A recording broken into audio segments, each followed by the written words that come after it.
kita berbicara tentang hak kesulungan, tentu kita mulai ingat bahwa hak kesulungan itu adalah warisan yang lebih besar. Amin. Firman Tuhan juga berkata di dalam buku Ulangan dikatakan, apabila kamu punya istri, satu istri yang kamu cintai, satu istri yang tidak kamu cintai. Contohnya Yakub punya istri 2 bahkan 4, karena masing-masing Leha punya pembantu juga dinikahi. Rahel punya pembantu juga dinikahi. Tetapi sebenarnya dia meminta Rahel karena Rahel anak yang kedua yang lebih bungsu. Jadi itu si Lea yang diberikan, sehingga akhirnya Yakub dia ini protes sama mertuanya Laban. Kenapa? Aku kan mintanya Rahel, kok kenapa Lea dikasih? Sehingga Laban bilang, di negeri kami orang yang lebih tua dulu menikah. Ya udah, oke, saya bekerja lagi 7 tahun lagi supaya dapatkan itu Rahel. Jadi karena Lea tidak dicintai, tapi Rahel yang dicintai. Tapi firman Tuhan berkata, apabila Rahel yang melahirkan lebih dulu, meskipun tidak dicintai, dia punya anak, tetap dia adalah anak sulung. Kita berpikir, kan bukan yang dicintai. Yang dicintai adalah Yakub, itu adalah Rahel. Tapi karena Rahel melahirkan yang setelah Rahel melahirkan, baru setelah si Lea melahirkan, baru si Rahel melahirkan. Artinya anak Rahel itu bukan anak sulung. Jadi tetap anak sulung meskipun tidak dicintai, dia tetap dihargai menjadi anak sulung. Amin. Itu firman Tuhan yang menjamin. Itu firman Tuhan yang menjamin, dan dia bertindak tidak melalui akal manusia, tapi dia bertindak secara hukum, konstitusi dari surga.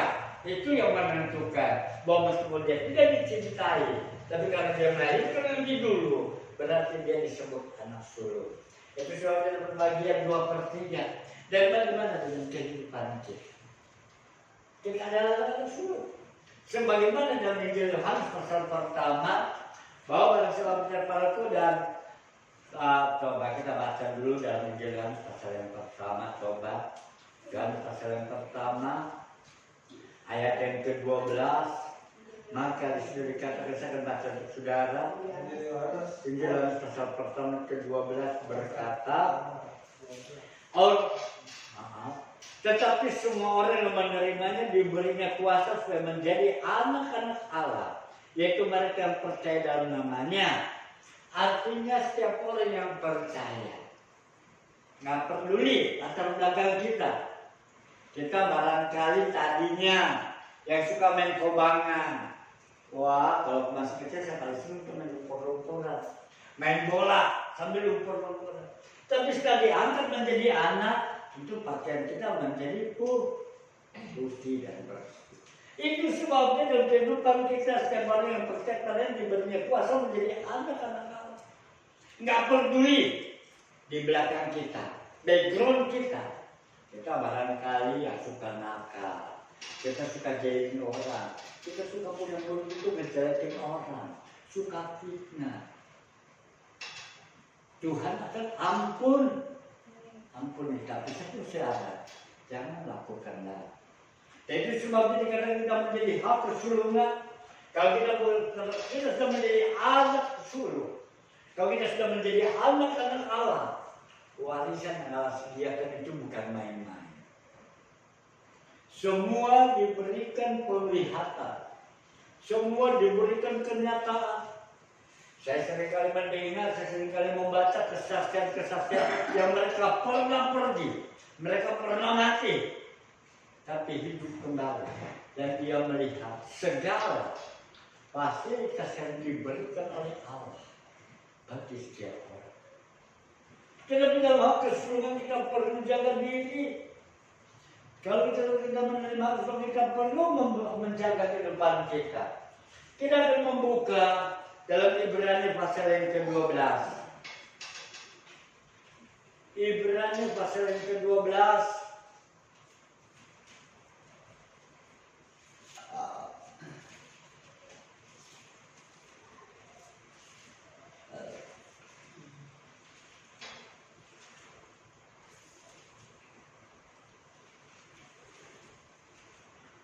Ibrani pasal ke-12 sampai ke-16. Baik, kita akan membaca bersama-sama. Kita mau berdiri. Yang tidak bawa kita tetap berdiri untuk menghormati firman Allah. Lalu apabila firman diberitakan, maka semua menghormatinya. Kita mau bangkit berdiri. Sudah dapat? Yang punya Alkitab kita akan membaca bersama-sama. Yang tidak punya Alkitab kita boleh dengar baik-baik. Simak baik-baik. Sebab inilah yang menjadi penuntun dalam kehidupan kita. Sudah dapat? Kita akan membaca Ibrani pasal 12 ayat yang ke-16. 3, 2, 1. Janganlah ada orang yang menjadi cabul atau yang mempunyai nafsu yang rendah seperti Esau, yang menjual hak kesulungannya untuk sepiring makanan. Sekali lagi, janganlah ada orang yang menjadi cabul atau yang mempunyai nafsu yang rendah seperti Esau, yang menjual hak kesulungannya untuk sepiring makanan. Terima kasih, silakan. Jadi di sini maksudnya yang menjadi cabul atau berzina, itu berzina bukan saja berbicara tentang hubungan intim, tapi juga berzina daripada hal makanan. Oh, yang ini boleh, ini juga boleh, itu boleh, begini juga boleh. Betul, memang semua makanan itu disucikan setelah kita berdoa. Tetapi contohnya kita diberi makan oleh seorang tunawisma. Perhatikan baik-baik. Kita diberi makan oleh seorang tunawisma. Yang setelah dia makan, dia kasih itu. Apakah kita mau menerimanya? Tentu kita tidak mau. Secara logis itu tidak baik. Secara pemikiran tentu kita berpikir tangannya kotor. Kecuali kalau dia beli sebungkus, meskipun dia tidak wisma, kita terima berkatnya. Sebab dia beli dari warung, ini untuk kamu, kita terima. Sebab memang kalian bersih, yang dibungkus adalah tukang warung. Tapi kalau sudah begitu dikasih ke kita tidak mau. Dan demikian dalam kehidupan kita. Hanya karena kita kurang makan, hanya karena kita lapar, kita terima mereka setelah mereka sabar, berkata-kata, diberikan kepada kita. Itu sebabnya kita tidak mau sebab kehidupan kita menjaga kebersihan. Demikian di dalam kehidupan kita di dalam Tuhan. Jangan seorang pun menjadi cabul hanya karena sepiring makanan. Jadi biar bagaimanapun juga kita menjaga sebab kehidupan kita tentu menjaga kesehatan. Amin. Betul, memang setelah kita terima kita berdoa. Tapi kalau kita lihat backgroundnya, kita barangkali mau makan juga kita nggak bisa. Paling secara halus kita bilang ya udah buat ibu aja, buat bapak aja. Saya sudah kenyang ini, saya sudah makan tadi. Udah ibu teruskan saja makan. Kalian begitu supaya jangan sampai menyinggung perasaan mereka. Betul nggak begitu? Kita nggak boleh bercaci maki, kita nggak boleh katain dia bilang apa bekas kamu kok untuk saya, jangan. Dia memang dengan senang hati dia memberikan kepada kita, tapi karena keadaan keuangan terbatas, dia berikan kepada kita. Tapi tentu kita tolak secara halus, terima kasih, sebab saya sudah makan. Demikian dalam kehidupan kita di dalam Tuhan. Jangan kita menjadi merusak kehidupan kita jual hak kesulungan. Siapa sih itu Esau? Esau dalam Kejadian pasal yang ke-25.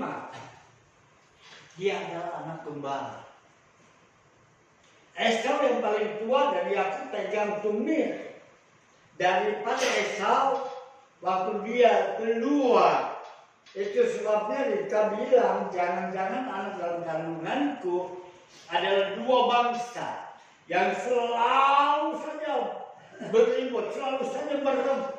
Dan waktu itu zamannya scan belum ada. Tetapi itu kita sudah tahu bahwa di dalamnya ada dua pribadi yang saling ribut. Dia bilang ini dua bangsa bertolak-tolakan dalam lahir. Dan benar waktu dia lahir, Yakub paksa. Yakub pegang tumit daripada Esau. Sehingga meskipun Yakub bungsu, tapi jenius dia. Dia jenius. Dia adalah punya pekerjaan yang berbeda. Yakub lebih senang di rumah, senang bantu ibunya, masak dia pandai masak loh. Tapi kalau Esau tidak, dia pikir dia adalah laki-laki, dia lebih senang berburu. Dia selalu bergumul dengan binatang buas. Dia selalu bergumul masuk ke hutan belantara. Dia bergumul di padang gurun untuk mencari binatang-binatang buruan dan dapat dibawa pulang. Lalu satu kali waktu Esau pulang, wah dia dengar, wanginya apa ini? Wah, rupanya ada bubur kacang merah ini, dimasak daging ini, waduh mantap, wanginya segar. Kacang jogo dimasak daging, waduh. Dia rayu adiknya Yakub, Yakub ini, bagi dong. Karena Yakub enak aja, beli dong. Wah, jangan ke dia. Beli dong apa? Aku nggak mau harta, aku nggak mau uang. Suka aja hak kesulungan. Esau berpikir, ya juga ya. Untuk apa itu hak kesulungan? Aku orang yang suka keluar rumah. Aku selalu berburu dan selalu berhadapan dengan binatang-binatang buas. Untuk apa? Sehingga ini dia jual. Ya oke dah. Sumpah dulu. Ingat, dahulu boleh bersumpah. Tetapi setelah Yesus lahir, tidak boleh diadakan sumpah. Sebab dia adalah penggenapan hukum Taurat. Waktu mereka hidup dalam zaman hukum Taurat, mereka boleh bersumpah. Tapi zaman hukum Taurat berlaku sampai pada zaman Yohanes Pembaptis. Setelah itu nggak boleh lagi ada sumpah. Baik sumpah atas meja, baik sumpah atas benda-benda di langit, apalagi bersumpah dengan membawa nama kitab suci. Tidak. Katakan benar kalau itu benar. Amin. Katakan tidak kalau itu tidak. Cukup. Itu sebabnya anggota DPR dia tidak lagi mengangkat sumpah kalau mereka adalah orang Kristen. Mereka hanya berjanji. Dan itu seringkali pelantikan, seringkali David Kurniawan, anak daripada pendeta yang di Bekasi, adiknya pokoknya kalau tidak salah, dia melayani di Pandaan, Jawa Timur, Surabaya. Dia mulai diperhatikan. Dia diundang untuk berbicara, dia diinjil, dia membaca firman Allah, dia khotbahkan, dan mereka dia bisa menjadi saksi. Pada saat mereka dia angkat janjinya, bukan dia angkat sumpah. Lalu akhirnya Esau dia keluar, ya udah, untuk apa? Ya udah, hari demi hari nggak apa-apa, nggak ada yang kurang, kupingnya juga nggak ada yang hilang, hidungnya juga nggak ada yang somplak, nggak ada toh. Untuk apa sih itu hak kesulungan? Untuk apa? Esau memandang rendah hak kesulungannya. Dalam apa yang terjadi? Kita membaca dalam buku Kejadian pasal yang ke-25. Kejadian pasal 25.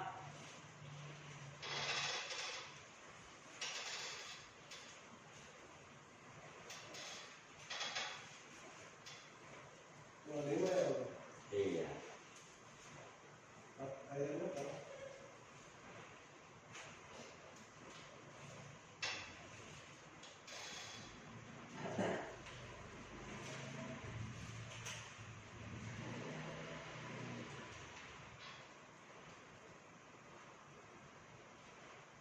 Pada saat Esau pulang, Dalam Kejadian pasal ke-27, di mana Ishak berkata pada Esau, Esau, kamu berburu, aku menerima makanan daripadamu, aku akan memberkati engkau sebagai hak keseluruhan. Tetapi rupa-rupanya didengar oleh Ribka, ibunya daripada Yakub. Yakub, masak. Kamu masak kesukaan ayahmu. Masak. Kamu pakai pakaian yang berbulu, yaitu bulu bekas buruan daripada binatang dengan buruan, kamu pakai itu sehingga ada baunya bau padang. Kamu kasih tahu. Akhirnya Ishak Yakub diberkati. Pada saat dia diberkati, lalu tidak lama Esau pulang. Waktu Esau pulang dia mulai lagi. Dia mulai masak kesukaan ayahnya dan dia berpikir itu hak keseluruhan akan diberikan kepada dia. Tapi apa jadinya? Kalau kita membaca di dalam Kejadian pasal ke-27,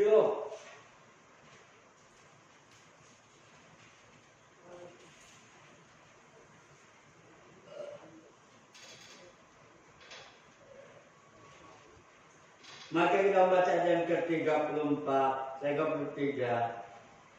Dimulai pada ayat yang ke-31, ia juga menyediakan makanan yang enak lalu membawa kepada ayahnya, katanya kepada ayahnya, Kejadian pasal 27 ayat yang ke-31, Bapak, bangunlah dan makan daging buruan masakan anakmu, agar engkau memberkati aku. Tetapi kata Ishak ayahnya kepadanya, siapakah engkau ini? Jawabnya, akulah anakmu, anak sulungmu Esau. Lalu terkejutlah Ishak dengan sangat serta berkata, siapakah gerangan dia yang memburu binatang itu dan yang telah membawanya kepadaku? Aku telah memakan semuanya sebelum engkau datang dan telah memberkati dia, dan dia akan tetap orang yang diberkati. Sesudah Esau mendengar perkataan ayahnya itu, meraung-raunglah ia dengan sangat keras dalam kemudian hatinya serta berkata kepada ayahnya, berkatilah aku ini juga ya Bapak. Jawab ayahnya, adikmu telah datang dengan tipu daya dan telah merampas berkat yang untukmu itu. Kata Esau, bukankah tepat namanya Yakub? Karena ia telah 2 kali menipu aku. Hak kesulunganku telah dirampasnya, dan sekarang dirampasnya pula berkat yang untukku. Lalu katanya, apakah Bapak tidak mempunyai berkat lain bagiku? Rupanya Esau menangis, sebab hak kesulungannya telah diberikan kepada Yakub, sehingga Esau mulai berkata, sesuai dengan namanya engkau Yakub, engkau telah menipu aku 2 kali. Sebenarnya Yakub tidak menipu, sebab telah dijual dan dengan sukacita, sebab Esau mempunyai nafsu yang benar dalam soal makanan. Dia berjual, sehingga dia menangis meraung-raung. Esau menangis dengan begitu pedih, sehingga ayah Bapak, apakah tidak dalam berkat untukku? Selanjutnya kita membaca, Yesus dikatakan, kata Esau.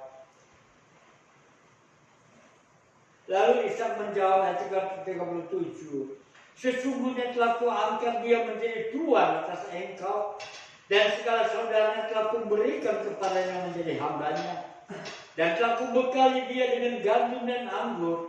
Maka kepadamu apalagi yang dapat kuperbuat ya anakku? Kata Esau kepada ayahnya, hanya berkat yang satu itu ada padamu ya Bapak. Berkatilah aku ini juga ya Bapak. Dan dengan suara keras menangislah Esau. Lalu Ishak akhirnya menjawabnya, ini adalah berkat untuk Esau. Sesungguhnya tempat kediamanmu akan jauh dari tanah karena gemuk di bumi, dan jauh dari embun dari langit di atas. Engkau akan hidup dari pedangmu, dan engkau akan menjadi hamba adikmu. Tetapi akan terjadi kelak, apabila engkau berusaha sungguh-sungguh, maka engkau akan melemparkan tuk itu dari tengkukmu. Artinya, berkatnya itu sudah tidak ada, yang ada adalah berkat sisa yang menjadi hamba daripada Yakub. Tetapi dia bisa untuk menerima kembali, berjuang bersungguh-sungguh. Sebab itu dalam segala setiap kehidupan kita, jangan kita punya nafsu rendah hanya karena soal makan. Sering kali kita berkata, ayo kerja, aduh sibuk, banyak kerjaan. Ayo kerja, aduh sibuk, terlalu banyak job. Giliran nggak ada kerjaan, datang kita berdoa, Tuhan berkati, begitu jadi berkat, akhirnya menjadi penghalang. Artinya nafsunya begitu rendah hanya karena berkat meninggalkan Tuhan, hanya karena berkat kecil meninggalkan Tuhan. Inilah kehidupan kita pada jam saat ini. Jangan kita menganggap rendah segala berkat-berkat Allah. Jangan kita punya nafsu yang rendah karena sepiring makanan. Kita jual hak kesulungan kita. Hak kesulungan kita belum ada tulis nama.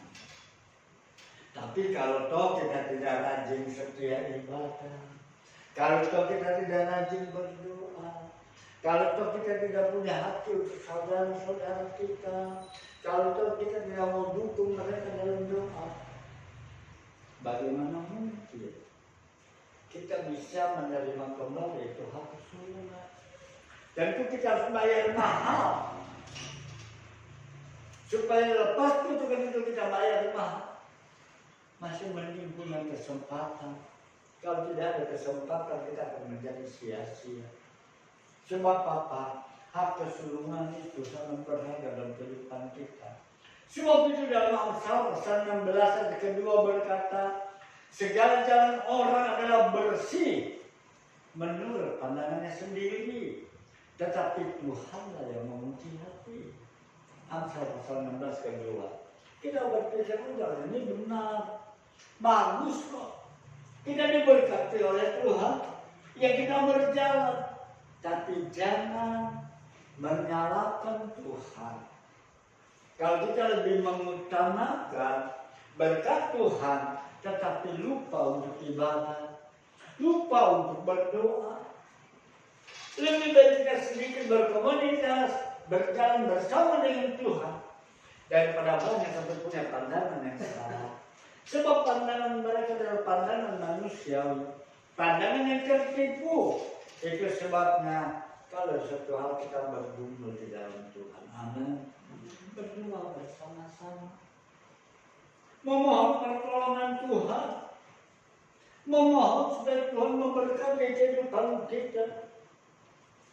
Sebab apa? Sebab segala kekuatan kita itu terbatas. Tetapi mengenai kekuatan itu Dia yang punya, kata Ayub. Itu sebabnya mari kita bongkar image kita. Kita buang jauh-jauh image pandangan-pandangan yang salah. Supaya kita boleh lebih sungguh-sungguh beribadah. Orang yang sungguh-sungguh beribadah, orang yang sungguh berharap oleh Tuhan, tidak akan terlambat pertolongan Tuhan. Sebab itu mari pada jam saat ini kita boleh kembali pada firman Tuhan. Sebab setiap orang yang percaya diberi kuasa menjadi anak-anak. Kita dianggap menjadi anak-anak semua. Sebagaimana di dalam Ayub pasal yang ke-36 kita membaca Ayub pasal yang ke-36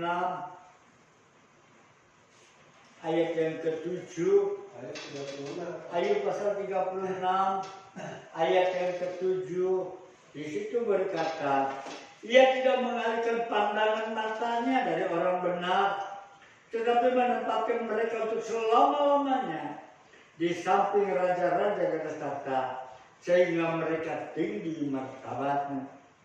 Dia tidak pernah mengalihkan pandangannya dari kehidupan. Dia tidak pernah memikirkan dalam kehidupan kita.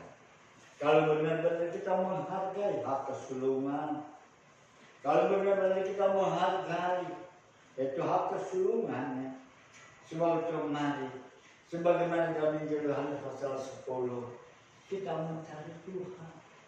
Dia yang menjadi gembala. Coba silakan baca Yohanes pasal ke-10, ayat yang ke-10. Yohanes pasal 10. ayat yang ke-10. Coba bacakan tolong dengan suara yang lantang. Yohanes pasal 10 ayat yang ke-10. Yang berbunyi, pencuri datang hanya untuk mencuri dan membunuh dan membinasakan. Aku datang supaya mereka mempunyai hidup dan mempunyainya dalam segala kelimpahan. Terima kasih. Bahwa pencuri datang untuk mencuri dan membunuh dan membinasakan. Itu adalah taktiknya. Sebab memang setan itu adalah bapa segala dusta, bapa segala pembohong, dan dia memang penuh dengan segala kelicik. Ingat firman Allah diputar balikan saat pertama kali setan datang kepada Hawa, diputar balikan firman Allah. Dia pendusta, sebab itu jangan turuti dia. Jangan bilang ini berkat Tuhan. Udah kamu lakukan. Hari ini saya bekerja. Beda itu belakangan aja kerjanya. Datang dulu, kerjakan dulu hari ini. Saya pernah tahun 76 waktu saya bawa kendaraan tangki.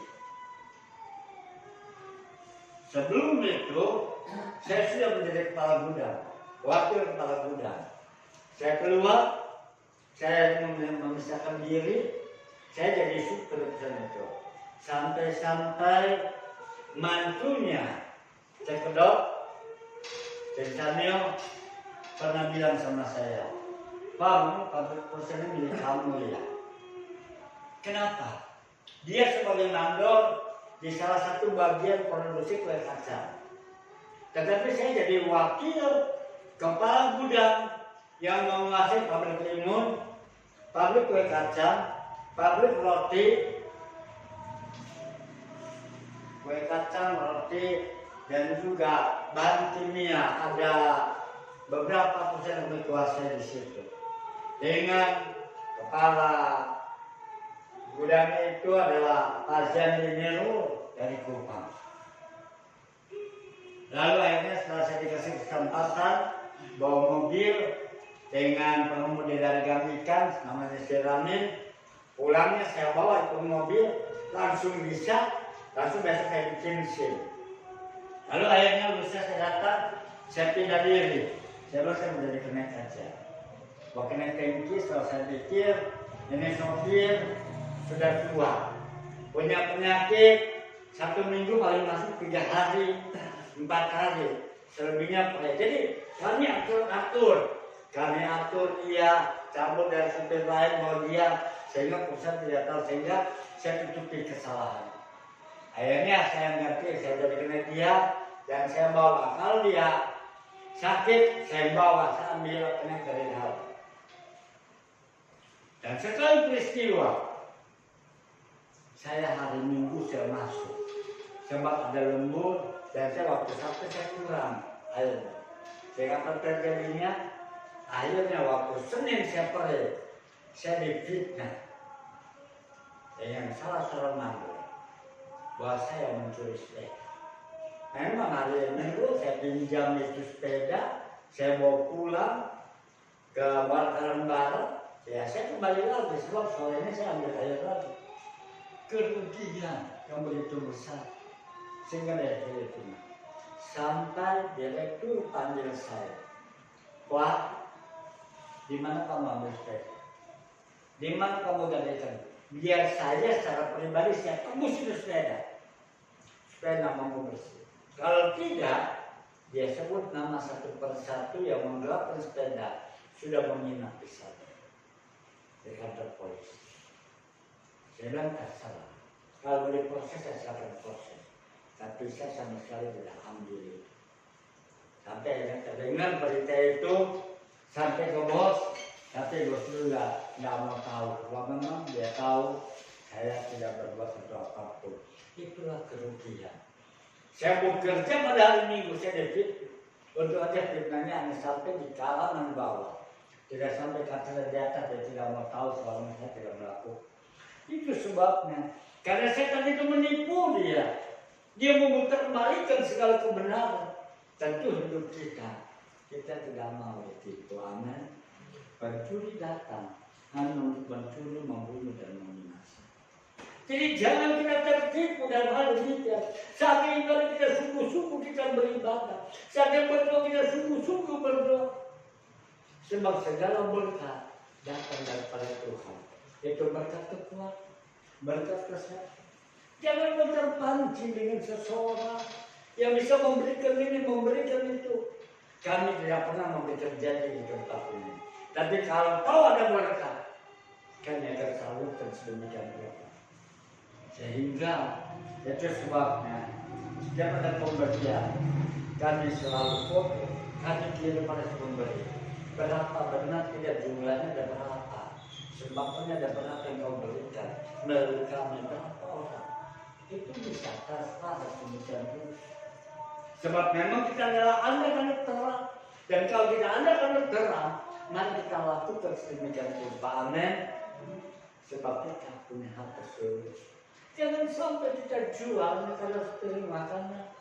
Jangan sampai kita jualnya untuk kesenangan pribadi. Kita mengaku orang-orang tahu tetap hak keseluruhan sudah tidak ada. Tapi saya yakin dan percaya. Sedang jawab di tempat ini punya yang sangat menghargai hak keseluruhan itu. Amin. Sebab hak keseluruhan itu begitu sangat berharga.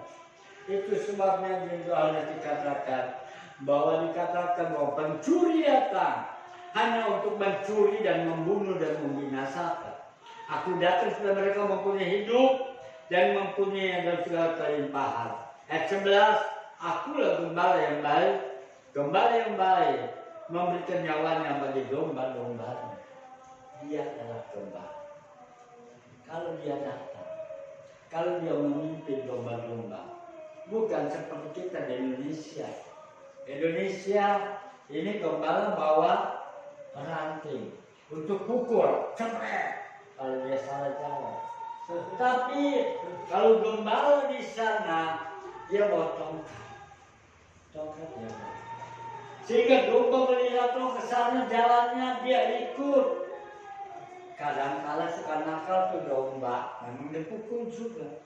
Tapi kalau dia terjerumus ke jurang, gembala ini datang.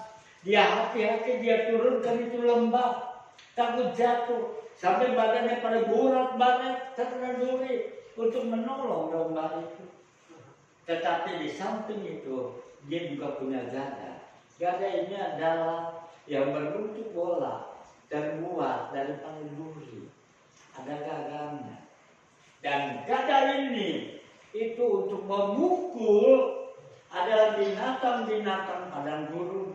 Sehingga Daud berkata, sekalipun aku berjalan dalam kekelaman, aku tidak takut bahaya.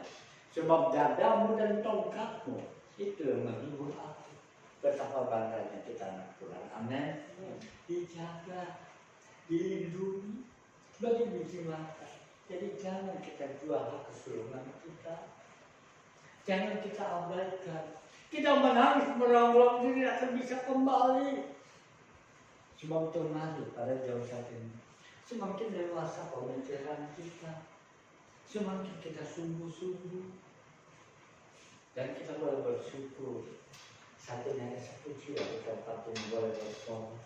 Dan boleh satu kesaksian. Sehingga dunia melihat. Persoalan yang lama sudah dibuang jauh-jauh.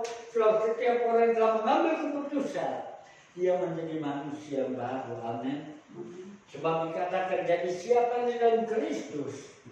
Di dalam 2 Korintus pasal 5:17, ia adalah ciptaan yang baru. Yang lama sudah berlalu, sesungguhnya yang baru sudah datang. Mereka telah mengambil keputusan, mereka menjadi hidup baru. Yang lama, yang gak baik dibuang jauh-jauh. Yang tadinya suka ceritain orang udah dibuang jauh-jauh. Yang tadinya suka pindah gosip buang jauh-jauh dengan alasan, no ini kan kata si Anu, ini kata si Anu. Tapi mari kita belajar jangan sampai